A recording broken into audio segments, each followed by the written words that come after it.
O ideal é que a gente nem permita que essas cadeias se formem. Esse é o ideal.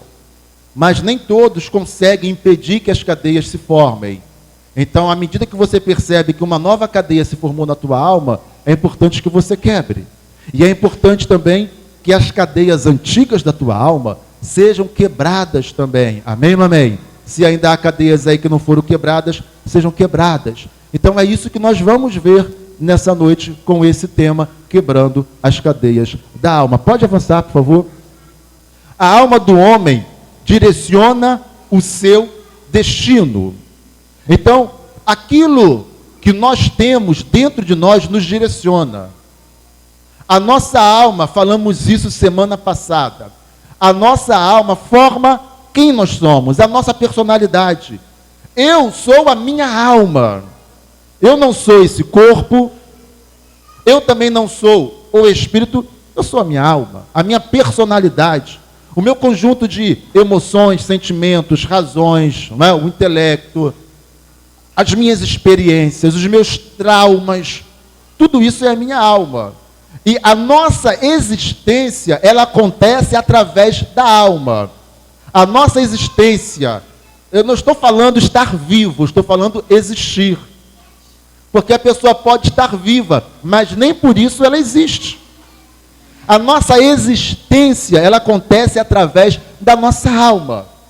Então, os afetos, amar, perdoar, odiar, tudo isso acontece na nossa alma. Tudo isso, então, é um conjunto da nossa existência. Então, tudo aquilo que eu fiz e deixei de fazer ao longo da minha vida, compõe a minha existência. Quem entendeu, diga amém. Então, a nossa alma, ela direciona o nosso destino. Por exemplo, pode avançar. Nós vamos ver que lá em Gênesis, quando Eva, iludida pela serpente, na verdade Eva só fez aquilo que já estava na sua alma, aquilo que já estava no seu coração, ela direcionou não apenas a sua vida, mas direcionou toda a humanidade, por um ato da alma de Eva. E viu a mulher que aquela árvore era boa para se comer. Então ela, pela sua alma, percebe que o fruto da árvore era um fruto bom para se comer. Então, entenda uma coisa aqui. Se por um lado ela tem uma percepção, e essa percepção que ela tem do fruto da árvore, veio pelas palavras do diabo, da serpente. Vamos falar serpente. Da serpente. A serpente começou a induzi-la e fazê-la enxergar da maneira que a serpente queria. O diabo, ele nos leva a perceber de maneira contrária à de Deus. Ora, se Deus fala assim, o fruto que está no meio do jardim não pode tocar, se o comando de Deus é, você não pode tocar nesse, então a partir do momento que Deus fala não pode, isso já virou uma coisa boa para mim.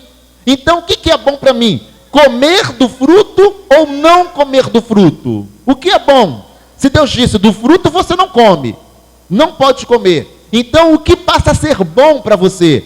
Comer ou não comer? Não comer. Amém ou não amém? Quem entendeu, diga amém. Então eu vou falar isso mais uma vez, porque eu sei que tem pessoas que não conseguem compreender. Por mais que aquela árvore fosse bonita, por mais que seu fruto fosse desejável, uma vez que eu tenho um comando de Deus, olha, todas as árvores vocês podem tocar e podem comer. Da árvore que está no meio do jardim, vocês não podem tocar, não podem comer.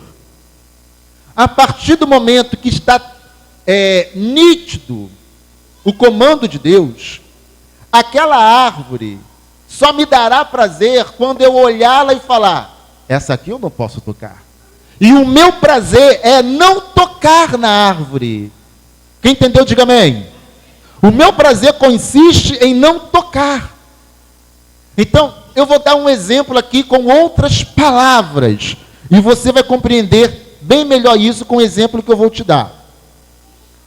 Vou falar agora para os homens, mas também se aplica às mulheres. É porque o exemplo fica mais fácil quando eu falo de homens, apesar dos nossos dias, né, não é bem assim. Quando o homem casado, melhor dizer casado, de repente no seu próprio ambiente de trabalho, uma determinada mulher bonita, sabe aquela que para o trânsito, ela começa a dar ideia para ele. E ele começa a perceber que vai ser fácil chegar lá. E ela realmente é bonita. Rosto, corpo e tudo mais. É desejável. Então, inicialmente, qual é o prazer? Inicialmente, o prazer é tê-la. Mas esse homem é um homem de Deus. Ele sabe exatamente quais são as delimitações de Deus. Olha, a tua esposa você pode tocar, mas aquela ali que está no centro da sala do teu trabalho, tu não pode tocar. Aquela ali que está no centro do pátio da empresa que você trabalha, tu não pode tocar. A tua, tu pode. Mas ele não deu ouvidos a Deus, e conversa vai, conversa vem. Quando ele vai ver, ele já pecou, já adulterou.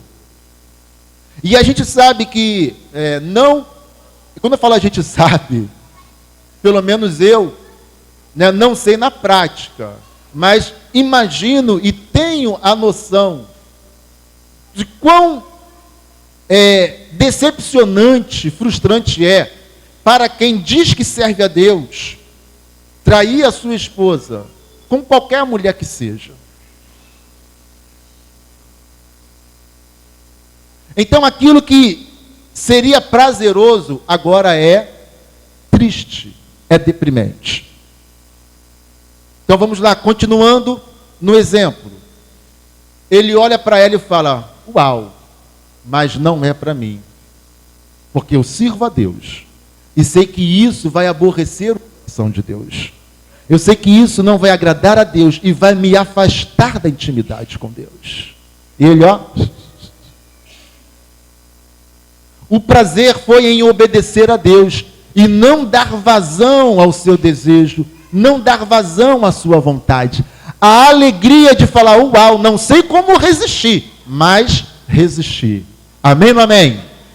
Então o prazer é obedecer a Deus, é resistir, é não tocar naquilo que Deus diz, não toque. O prazer de Eva deveria ser obedecer a Deus. Todos os dias passar em frente àquela árvore e falar: uau, isso não é para mim. E ficar alegre por todos os dias não ter tocado. Mas Eva preferiu desejar, ficar olhando, cobiçando, olhando. Por que será que Deus disse que não é para... Eu estou olhando para a câmera aqui como se a câmera fosse a árvore, tá? Por que será que Deus fala que não pode? O que tem nesse fruto? Então ela começa a desejar. E o diabo começa a induzir segundo aquilo que estava no coração dela. Então as pessoas, elas acabam agindo de acordo com o que está na sua alma, no seu coração, os seus desejos, as suas vontades. Vivemos uma época em que as pessoas estão muito mais interessadas em fazer o que a sua alma pede do que fazer o que é certo. E eu não quero nem agora botar do ponto de vista religioso. Por exemplo, não precisa ser religioso para ser ético.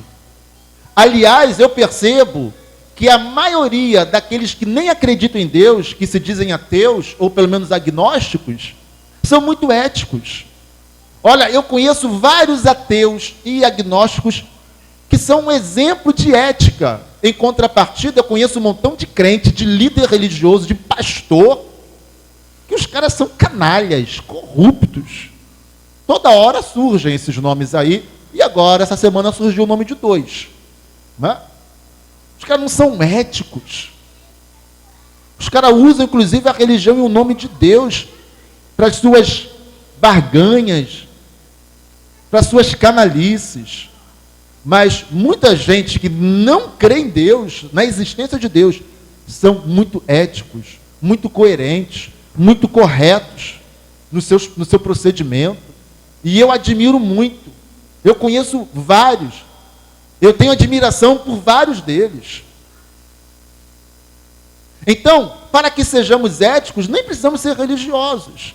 Então, o cara que é ético, ele vai falar, bom, isso aqui eu não vou ficar para mim, porque eu achei num evento e eu não acredito que perdido não é roubado, como é que é? Achado não é roubado, quem perdeu foi relaxado. Isso aqui tem dono, então eu vou procurar a direção do evento para anunciar que eu achei um celular. Isso é ética. Agora, se bobear, tem crente que fala assim, isso aqui é Deus, Jeová Jiré proveu para mim. Tirou do ímpio para dar para mim que eu sou servo dele. É ou não é? Sim ou não? Coitado da funcionária, caixa do mercado, ganha um salário mínimo. Errou no troco. Em vez de, sei lá, de devolver R$2, viu que era verdinha, devolveu R$100. E o abençoado, a abençoada lá que diz que serve a Deus, pega, olha e fala, uau, tá vendo como é que vale a pena ser dizimista e ser fiel a Deus? Olha como é que Deus prospera, olha como é que Deus provê. Eu precisava mesmo, porque eu não sabia como que eu ia pagar, como eu ia comprar o gás lá de casa que já está acabando. E pega os R$100 e mete no bolso e acha que não foi Deus que proveu para ela. E aí o ateu vai falar, não, você errou no troco, você tem que me dar R$2, você me deu 100. Quem entendeu, diga amém. Então, vivemos dias em que as pessoas, elas acabam colocando em primeiro lugar a sua vontade, o seu desejo. Sabe aquela história do egoísta? O egoísta, ele fala o seguinte, como é que é? Farinha pouca, como é que é aí o negócio? Farinha pouca, meu pirão primeiro. Farinha pouca, meu pirão primeiro. Esse é o egoísta.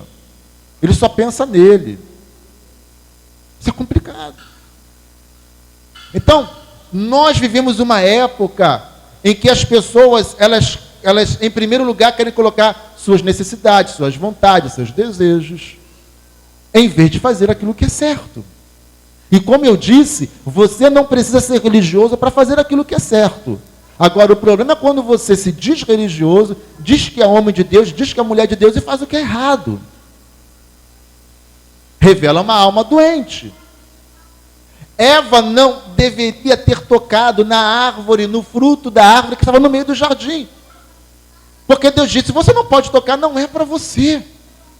E quando ela vai e toca, quando ela vai e se deixa levar pela vontade do seu coração, ou seja, quando ela se deixa levar pelo que estava na sua alma, por aquilo que a sua alma clamava, ela faz o que é errado e ela define não apenas o seu futuro, mas define o futuro da humanidade. Então eu aprendo agora que eu não posso colocar desejos, vontades, paixões e necessidades acima do que é certo.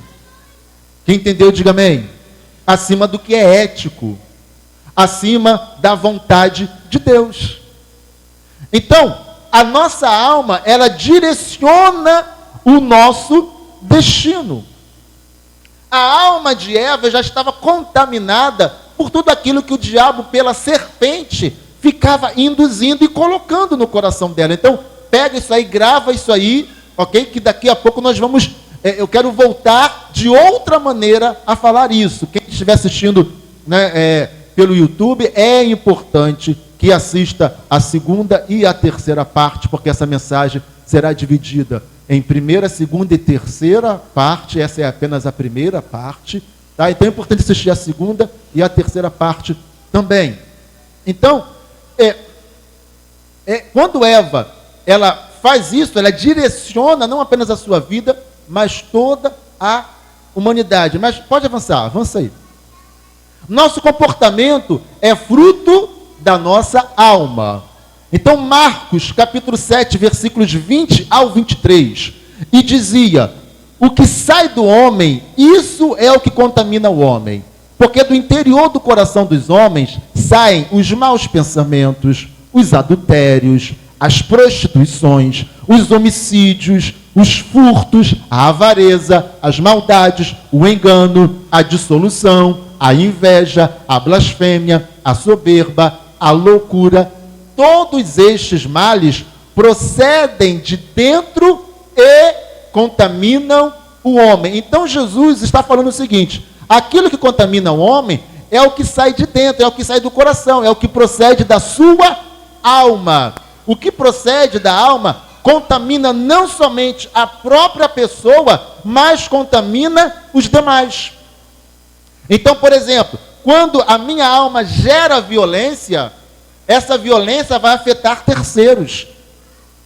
Quando um pai é violento, a sua violência afeta os seus filhos, afeta a sua esposa. Quando a pessoa não tem ética, aquilo que ela toma dos outros, por exemplo, afeta não somente a si mesmo, mas afeta a pessoa que foi defraudada. Então, tudo isso sai da alma. Quando eu olho alguma coisa dando sopa, né? E aí eu vou lá e toco e pego, a minha alma está comandando. É a minha alma que está falando: ó, vai lá. Quando o homem, ele decide que ele tem que pegar aquela mulher, é a alma que está comandando. Quando a mulher, ela começa a desejar o homem que não é dela, é a sua alma que está comandando. E como eu disse, vivemos uma época em que as pessoas não colocam freio na sua alma. As pessoas acham que é moderno não ter limites. As pessoas acham que é pós-moderno fazer o que querem, sem nenhum tipo de limite. O que as pessoas espertinhas, espertalhonas, que se acham inteligentes, sabidas, o que elas não percebem é que isso é o mais retrógrado e atrasado que se possa ter na humanidade. Porque quando Deus, por exemplo, ele manda o dilúvio porque os homens da época achavam que o negócio é viver e fazer o que dá vontade, rapaz. O negócio de ficar sendo limitado por Deus, por religião. Ei, deixa de ser bobo. Para que isso? O negócio é o seguinte, cara, faz o que você deu vontade aí, faz. Então as pessoas acham que isso é alguma coisa moderna ou pós-moderna. Isso é retrógrado. Isso é que me faltou aqui a palavra agora. Isso é retrógrado, atrasado. Me faltou a palavra agora. Primitivo. Isso é primitivo demais. O que hoje a sociedade dos nossos dias hoje prega achando que é novo, que é moderno, é ultra primitivo. Quando a gente vê aí, né, uma top lixo do mundo, igual essa semana, primeiro lugar nas paradas musicais, top lixo. Está disseminando lixo, porcaria. Nada mais do que isso. Nada de valor tem ali. E as pessoas estão aplaudindo. Oh, fulana é do Brasil, está em primeiro lugar. Oh. Meu irmão, pelo amor de Deus, o que tem aí dentro? Para querer aplaudir uma porcaria daquela. Uma alma doente daquela. Uma alma que não tem nada de bom, de valor, de interessante. Só tem coisa primitiva. Só tem coisa animalesca. O mais primitivo do animal que nós não somos. Ser humano não é animal. Nós somos seres humanos. Mas a pessoa vem com instintos de animais. E a pessoa aplaudindo, olha lá, primeiro lugar nas paradas. Pelo amor de Deus. E nós que somos retrógrados, Nós é que não pensamos, não raciocinamos, não refletimos? Somos nós que temos cabeça crente, a cabeça tudo oca, vazia? Nós?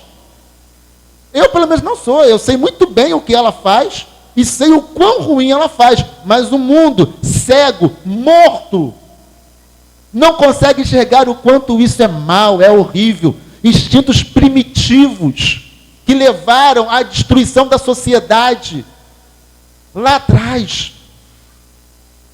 É só olhar quantas sociedades se destruíram, foram destruídas por instintos primitivos como aqueles que estão pregados hoje em o nome de uma pós-modernidade, de um liberalismo, de um progressismo. Ó, parece bonita a palavra, né? Progressismo, somos progressistas. Igreja progressista, pastor progressista.